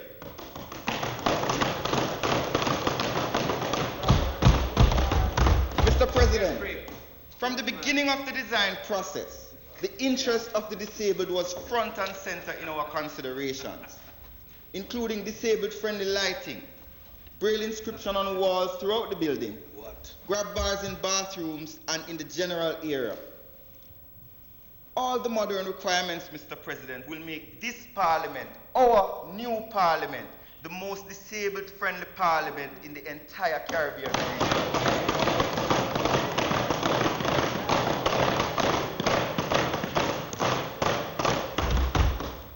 Mr. President, this approach is also in line with the government's move to digitize as many government documents as possible. Mr. President, not everybody can come to Parliament and go into the library to read the Hansard.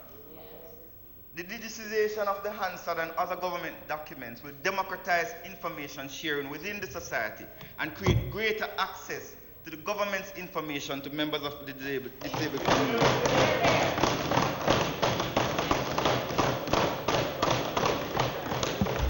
Mr. President, there was the question. Mr. President, there was the question about what will be done with the old parliament while we're here within the 2 to 3 year span before the new parliament is completed.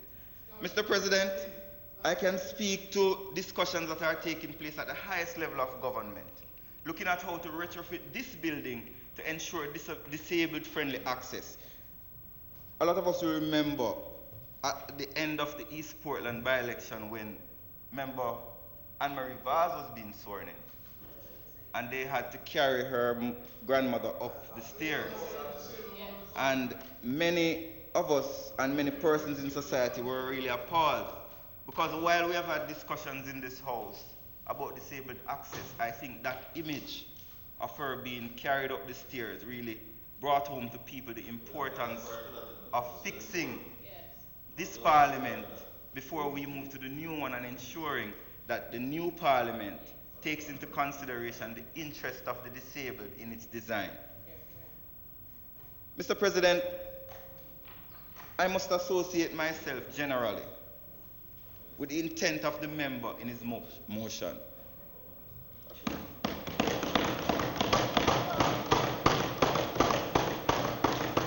The issue of how we treat persons with disabilities must be front and center in our considerations. My view, Mr. President, is that while I am also interested in changing the physical infrastructure to make them disabled friendly, I am also concerned about the mental attitudes of persons in the society towards the disabled. Good point, good point. Good point. Mr. President, it is the mind that drives action.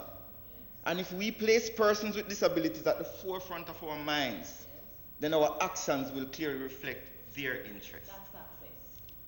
Big point. I have no challenge with the general position of the member, and I thank him for his advocacy. But I now ask that now that he's a part of the consultation process that has been long delayed, that he too now has the obligation to ensure that the process is sped up. Mr. President, this side cannot in good conscience object to the general intent of the motion that the member presented, as we all have the interest of the disabled community in mind.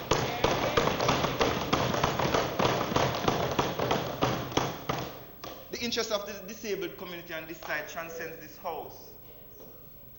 To the members of the executive who have been having intense discussions over the last 3 years about how to ensure that the disabled are part of the governance and the society and the economy, empowering them to contribute to the prosperity that we so seek. Hear, hear. Mr. President, I ask the people of Jamaica who may be hearing us to not just think about improving their businesses and our schools and relevant infrastructure to make access to disabled easier, but to change how they think about people who have a disability. Disabled people can contribute significantly to economic growth and development of our country.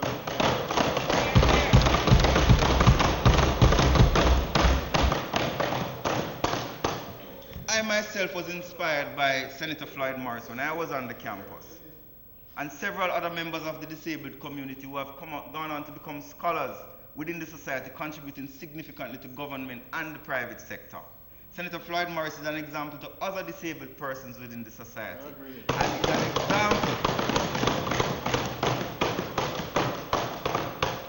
And he's an example that with the right facilitatory framework, both within government and within the society, that if we empower persons with disabilities, they too can one day come and sit in the Senate and advocate for their interests. Mr. President, I thank you.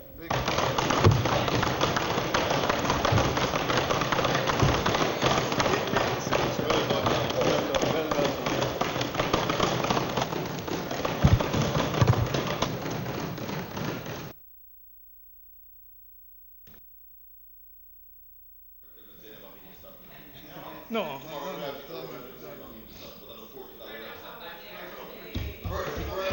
Colonel, come up and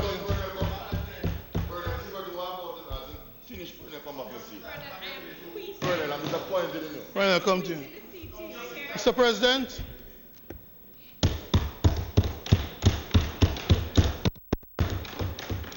Thank you, Senator Morgan.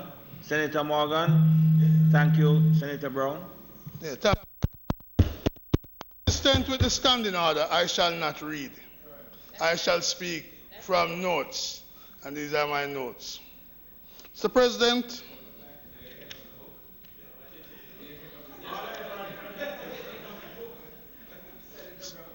you all understand. You will learn if you listen. Mr. President, this motion, they are incapable of learning. Mr. President, this motion by Senator Floyd Morris was tabled in this Senate on the 16th of December 2016. It has taken this government that says they care about people with disabilities 2.5 years just to debate the motion. 2.5 years is a sign of how caring you are for people with disability. What we saw just now, Mr. President, was the arrogance of this government and their attitude to people, especially the vulnerable, people with disability. They speak glowingly of what they want to do, but they have not demonstrated to us what they have done for the people with disability. Last year, Senator Morris moved a motion inside this chamber, which led the government to adopt for Labor Day the building of ramps. He has been a consistent advocate for people with disability. Not only because he's himself disabled, but he cares about people. Senator Morris has been appointed the CARICOM ambassador on disability, representing all the governments of the region in respect to disability. He knows what he's talking about, and he calls you Mr. President. Mr. President. Mr. President, I get the feeling that this parliament is a talk shop. We talk a lot, like the government, but do very little. Mr. President, in 2012, when I sat on that side as a government senator, I spoke about this parliament being a sick building. Yes. Senator Gale recalls, he was here. Senator Kamina Johnson-Smith was here. They were sitting on this side. You, Mr. President, will have recalled, you sat on this side. I described this parliament as a sick building. I spoke then of the former member of parliament for East Portland, Dr. Linville Bloomfield, who had damaged his hip, broken his hip, and the impossibility of him attending as a member of parliament this chamber. So the motion by Senator Morris address real issue, because we believe that at any time people with disability as citizens of Jamaica should be free to enter their parliament. You asked, Mr. President, about the students from Manning and the other school. I saw the school? Cumberland High, and the work that Mr. Henry is doing out there. I saw, Mr. President, on television this week, William Nib, the case of a youngster in wheelchair and the support he receives from his classmate. And I want the Senate to applaud those at William Nib who support that youngster. Because that is why Senator Floyd Morris moved the motion about ramps in schools. Where are these ramps? How many schools have them? We must evaluate. Because we build a few doesn't mean that we have solved the problem. What would be good if we got an analysis, an evaluation of the number of ramps in schools and where the shortcoming is? We don't praise ourselves when we do one, when we score 17 out of 288 for victory. No. We praise ourselves when we score the one goal, like against the USA in the soccer game the other day. So we must measure success, not what we did towards the total, because the total is the key. And I say this, Mr. President, because in 2012, I spoke about the sick building. And we said that this parliament needs to address some deficiencies, not just for the parliamentarians, but for the staff and everybody. I asked Mr. President today, and I asked Senator Morgan, if there is a reporter with a disability who sits in a wheelchair, how on God earth would that reporter get to the press gallery of this parliament? Shouldn't such a reporter be allowed the freedom to exercise his or her profession of a journalist? I soon tell you when I discover it. So we have to ask ourselves, are we being fair when we come to praise government when we have failed? Mr. President, they would say in another place, Nesta just come. That's what they would say in another place. Here I say the senator is new. In 2016, from that very chair, Mr. President, when you were elected as president of the Senate, you made a speech. You made a speech. I will never forget that speech in which you talk about you're not going to want to have the best Senate, but you're going to do some things for the disabled. And so I record that information. I'm not knocking you. I don't know what the resources are, but I do recall the speech. I do recall the speech. And all of us who were here then ought to recall the speech. So, what has happened since then? What has happened since then to change the situation of which you rightly complain, Mr. President? What has happened since? Talk, talk, talk. I'll go further, Mr. President. When we discuss a motion on the adjournment moved by Senator Gill in 2018 about the occupation, about Safety Week or Safety Day, World Health Safety Day, we spoke about the state of this Senate, this Parliament as well. I spoke about it. We pointed out the same things that we said before about the deficiency. So let us face that fact. And let us admit also that the new parliament is not going to be built for another 3 or 5 years. Mr. President, you, Senator Morris, and I were the only 3 senators who came here when the UDC made their presentation. We were delegates to the meeting. That's why you presented. I recall in that meeting, Senator Floyd Morris, Senator Morgan has left, but Senator Morris speaking up on deficiency, looking at the presentation to the architects. I recall in the corridor, the architects commending Senator Gale and Senator Morris and saying they are going to make sure those points raised by him are taken into account.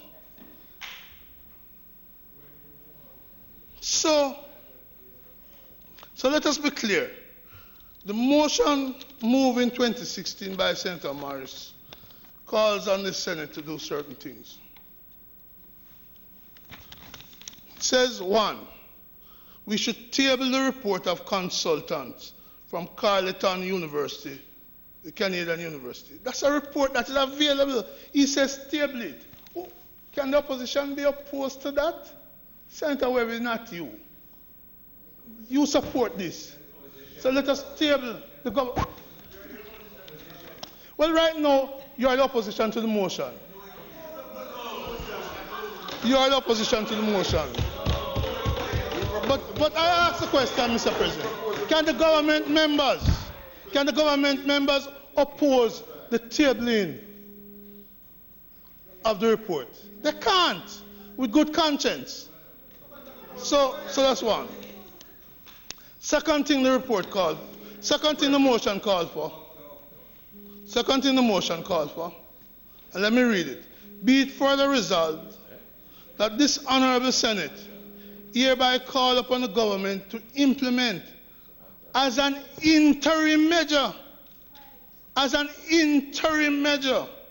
the required adjustment to provide access to garden house to persons with physical disabilities, while at the same time proceeding expeditiously with the establishment of a new parliament building, which is fully accessible to persons with disability and lands identified for the purpose of National Heroes Park. It seems to me there is unanimity is what we should have on this. Even though some of us feel that the Parliament should be in a different part of Hero Circle and not in the center where I used to play football and cricket. So, Senator Morris is saying interim measures. Interim measures, Mr. President, consistent with your pledge when you were elected. So, for these reasons, I give my fullest support to the motion. The reality, Mr. President, is when I listen to Senator Morgan, it tells me the attitude of arrogance which dominates the government thinking. Let me tell you why, Mr. President. On a day like today, the day after it came out that rats had overrun a ward at Spanish Town Hospital, bitter patient, under their watch, it comes, Mr. President, at a time when I know personally that, as Senator Morris said, today you can be up and tomorrow you can have a compressed spine discovered by the doctors and you can't walk. My wife just went through 7 hours of operation to decompress her spine. I know what disability is like, therefore, that today you're good and tomorrow you're down and have to learn to walk again and to learn to do a lot of things again. So I have to support this motion. I can't be satisfied that the government have plans for the new parliament. I don't know when that is going to come into being. I don't know what external or internal shocks will be there. We will be in this building for some time to come. And for that reason, the attention that Senator Morris calls for. Simple things the report says. The report says the doors to the parliament. The doors. That maybe we need to just widen the doors. It speaks about a bathroom downstairs for people with disability. The type that Senator Knight, when he was at UDC, got built downstairs so people with disability coming off the street or work there could be attended to. Little things can make a big difference. Was it you kind of term for the Prime Minister some time ago? Little things can make a big difference. They must have copied it from what I had said somewhere else. Little things can make a big difference. So we need to ask ourselves, are we prepared to look at the audit done by Carleton University? Look at how it done by the Canadian University. We are at one. Let's look at things like the doors, stairs. Oh, what kind?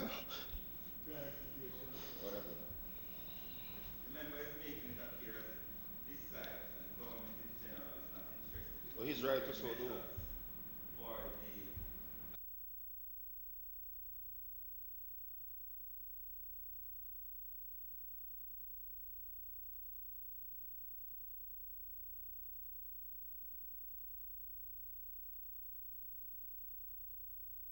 Mr. President, that don't seem like clarification to me.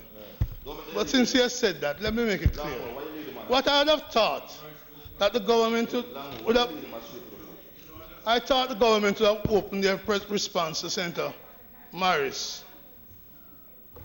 He's not, but he's young. So, But he was led by a colleague. So, Mr. President, it would have been nice if the government, it would have been nice if the government had opened their Senator presentation. Morris, stop interrupting Senator Brown.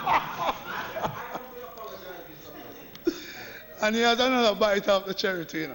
Mr. President, it would have been good if in opening his presentation, the government had said, we agree with the motion, we support the motion.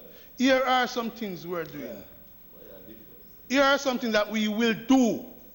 This is the timeline by which it will be done. Had they done that, you could get a sense of sincerity. That's what's absent from the opening. Mr. President, it can't be beyond us as a parliament. 5 years after the 5 years after the Disability Act was passed, 5 years after the Disability Act was passed, that we don't put in place the regulations that are essential for the Act to have effect. 5 years after. 5 years after. 3 of those 5 belong solely to them.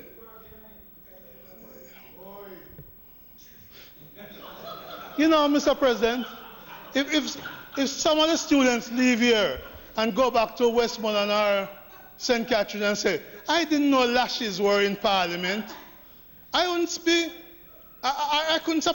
surprised. And then they say Miss Lashes too. You know? So I wouldn't be surprised if they said that out there because of what they just saw on the other side. But Mr. President, the government must account for those 5 years. It's the same thing we're getting with the Road Traffic Act. The Road Traffic Act is one that leads to a lot of disabilities. And we can't get the regulations yet. All of it was your time. So, issues we must face is all together we can work to fix the wrongs. Not boast about what has been done while people bucking up into light posts on the roadside, dropping into holes. Let us address those issues. What we can do together to fix it. Senator Sinclair, it doesn't make you big to say some of it was your time. The responsibility has passed to you now. So too, I could say the economic recovery was our time. The issue for us is, are you prepared? Are you prepared? Are you? You and I are not in the same league. So let us not make Don't make that mistake. You and I are not in the same league. The issue for us is, are we prepared? Are we prepared to sit down and say, what is there in this audit? What is there in this audit that we can agree to do? What's the cost of it? Mr. President, I get the distinct impression that they're not caring about fixing the problems of the disabled in the country. Because I'm trying to appeal to them to say, let us look at the audit and see the things that we can do. What is the budget that will be required? Even agree to the 2, 5. But let us agree together. Let us end this resolution by saying we can widen the doors. And we'll pick the set of doors. We will put a stair lift on the stairs. And we can put a single bathroom, use a bathroom. Even those 3 things we could agree together. And then the parliament would not appear to be a cuss each other parliament. It would not appear to be, oh, we are great government and you are terrible opposition. It would be, Senator Sinclair, if you listen, it would be a parliament in which, instead of being disruptive, we are agreeing, we are cooperating. That's where this opposition comes in terms of the motion. We brought the motion. We're not going to complain that it took you 2.5 years to debate it, which is a long time. We're not going to complain. We're not going to complain that a new parliament, which the previous government had spoken about, you are going to advance. We're not going to complain about those things.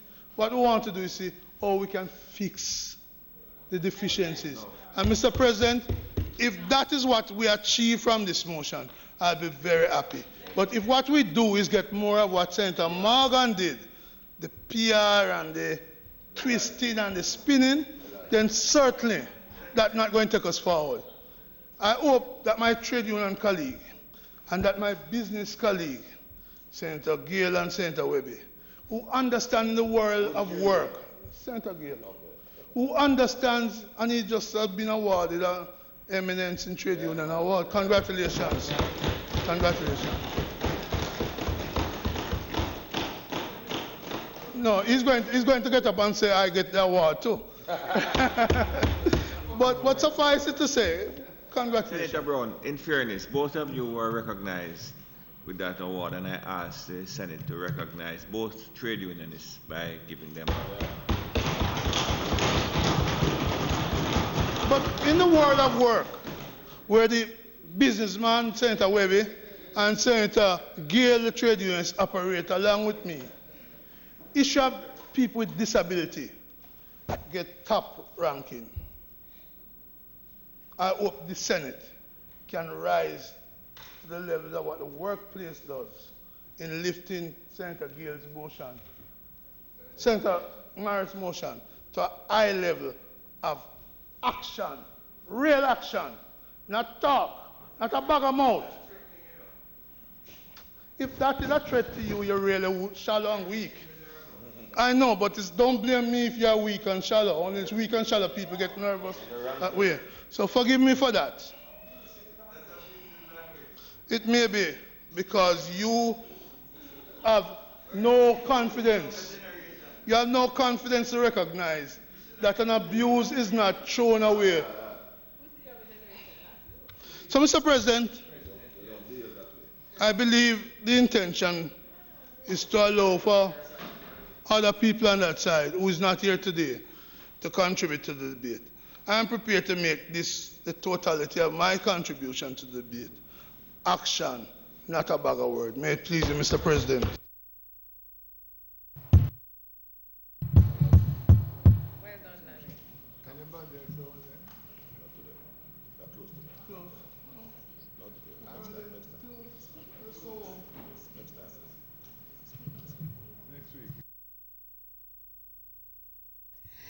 Thank you, Mr. President. Mr. President, it is not intended to continue this debate today. I would ask for its suspension prior to asking also for recommittal of an item on the agenda, that being notices of motion given orally. The question is that the debate on Senator Morris's motion be deferred for a later date for completion. Those in favor? Against? The question is that the item entitled Notices of Motions Given Orally be recommitted. Those in favor? Against? Thank you, Mr. President. Mr. President, I beg to give notice that at the next meeting of the Senate, I will move, be it resolved with reference to the resolution passed by this Honourable Senate on the 8th day of February 2019, agreeing that the composition of all committees of the Senate remain unchanged in this session of Parliament, except by approved resolution of this Senate, that the following be approved. A, that notwithstanding Standing Order 66, the name Pernell Charles Jr. be added to membership of the Senate Committee. B, that notwithstanding Standing Order 66, the name Robert Nestor Morgan be added to the membership of the Regulations Committee of the Senate, and that Senator Matthew Samuda be appointed chairman of that committee. C, that notwithstanding Standing Order 66, the name Robert Nestor Morgan be added to the membership of the Select Committee appointed by the Senate to sit jointly with a similar committee appointed by the House of Representatives to consider and report on a bill shortly entitled the Data Protection Act 2017. Mr. President, I further beg to give notice that at a later stage today, I will move for the suspension of the standing orders to enable me to take this motion. Yeah, you have heard the motion. Those in favor? Aye. Against? Mr. President, I now move for the suspension of standing orders to enable me to take this motion. Take the motion, notice of which I gave earlier. The question is that the standing orders be suspended to allow the minister to take the motion, notice of which he gave earlier. Those in favor? Aye. Against? Mr. President, I ask that the motion be approved. The question is that the motion so ably moved by the minister be approved. Those in favor? Against? The question is that the Senate be adjourned for... Isn't there a regulation committee report that was tabled today? Is it being taken?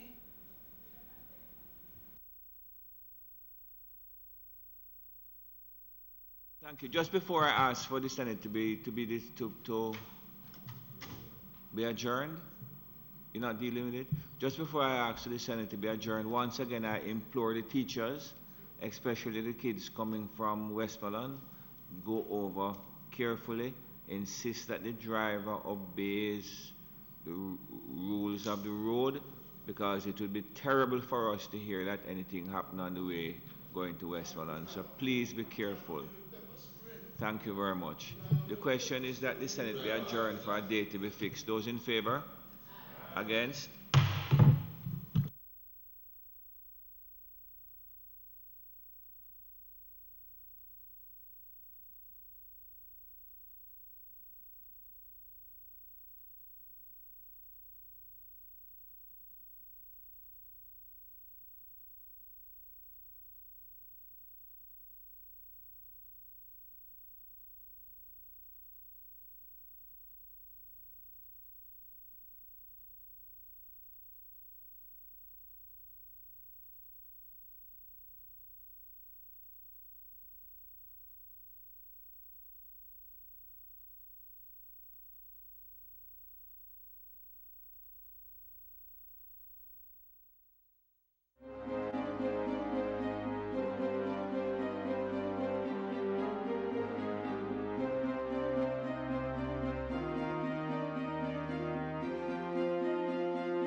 Coming soon to PBCJ, the Golden Years, a look into the lives of the pillars of society, their struggles and successes. Maybe if I had gone off to Purdue, I wouldn't have met my wife in Hanover. Their laughter and loneliness. I'm the